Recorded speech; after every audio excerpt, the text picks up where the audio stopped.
Boa noite, a paz do Senhor Jesus seja com todos. Continuando aqui, capítulo 6 de Lucas. Vamos aproveitando aí o final de 2025, lendo a palavra. Vamos lá. Continuo aqui na casa da sogra ainda. E vamos aí, vamos fazendo a leitura aqui. Diz assim a palavra do Senhor. Certo sábado, enquanto Jesus passava pelas lavouras de cereal, seus discípulos começaram a colher e a derrubar espigas com as mãos, comendo os grãos. Alguns fariseus perguntaram: Por que vocês estão fazendo o que não é permitido no sábado? Jesus lhes respondeu: Vocês nunca leram o que fez Davi quando ele e seus companheiros estavam com fome? Ele entrou na casa de Deus e, tomando os pães da presença, comeu o que apenas aos sacerdotes era permitido comer, e os deu também aos seus companheiros. E então lhes disse: O filho do homem é senhor do sábado. No outro sábado, ele entrou na sinagoga e começou a ensinar. Estava ali um homem cuja mão direita era atrofiada. Os fariseus e os mestres da lei estavam procurando um motivo para acusar Jesus. Por isso o observaram atentamente, para ver se ele iria curá-lo no sábado. Mas Jesus sabia o que eles estavam pensando e disse ao homem da mão atrofiada: Levante-se e venha para o meio. Ele se levantou e foi. Jesus lhes disse: Eu lhes pergunto, o que é permitido fazer no sábado, o bem ou o mal?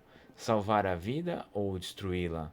Então olhou para todos os que estavam à sua volta e disse ao homem: Estenda a mão. Ele a estendeu e ela foi restaurada. Mas eles ficaram furiosos e começaram a discutir entre si o que poderiam fazer contra Jesus.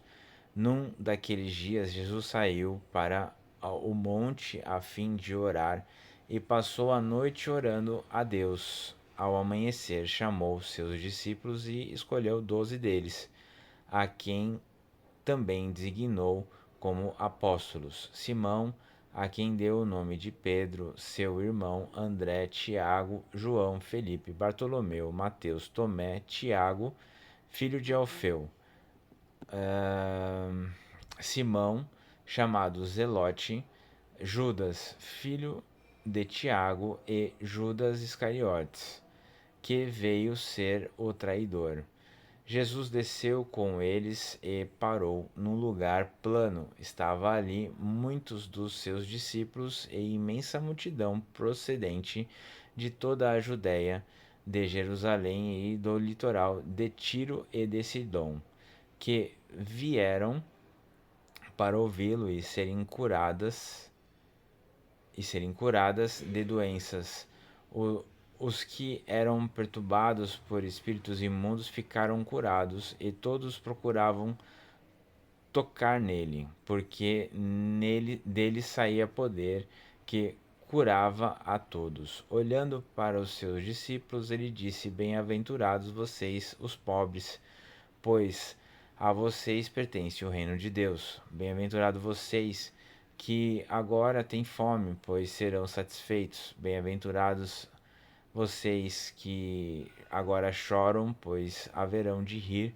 Bem-aventurados serão vocês quando os odiarem, expulsarem e insultarem e eliminarem o nome de vocês como sendo mal por causa do Filho do Homem.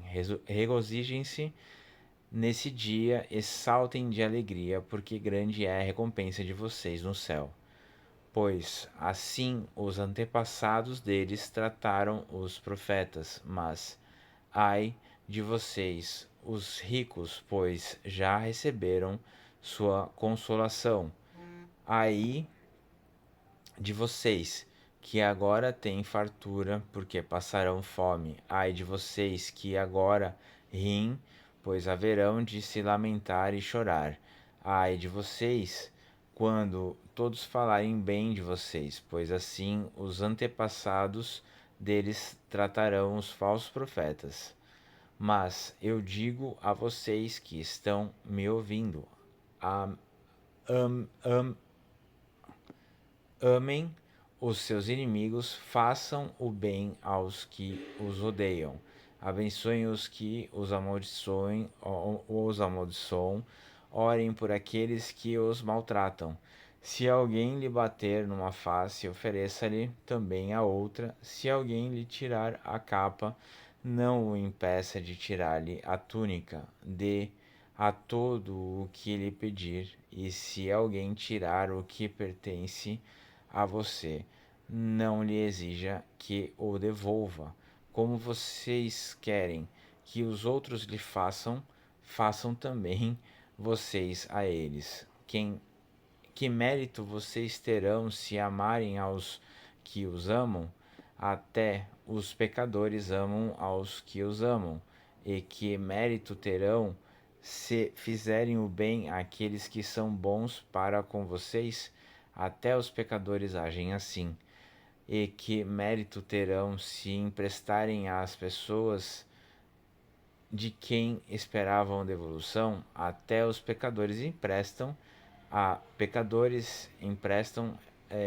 esperando receber devolução integral.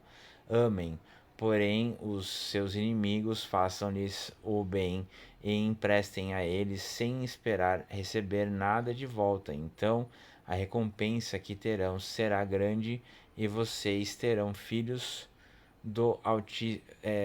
Então vocês serão filhos do Altíssimo, porque ele é bondoso para com os ingratos e ma, porque ele é bondoso para com os ingratos e maus.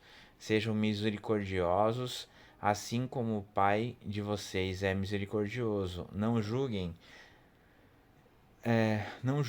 e vocês não serão julgados. Não condenem, e não serão condenados. Perdoem, e serão perdoados. Deem, e lhes será dado.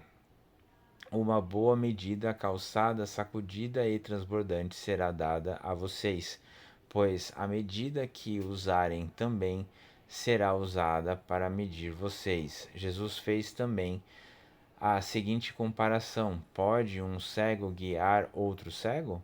Não cairão os dois no buraco? Os discípulos não não está acima do seu mestre, mas todo aquele que for bem preparado será como o seu mestre. Porque você repara no cisco que está no olho do seu irmão e não se dá conta da viga que está em seu próprio olho? Como você pode dizer ao seu irmão: Irmão, deixe-me tirar o cisco do seu olho, se você mesmo não consegue ver a viga que está no seu próprio olho? Hipócrita, tire primeiro a viga do seu olho, e então você verá claramente para tirar o cisco do olho do seu irmão. Nenhuma árvore boa dá fruto ruim, nenhuma árvore ruim dá fruto bom.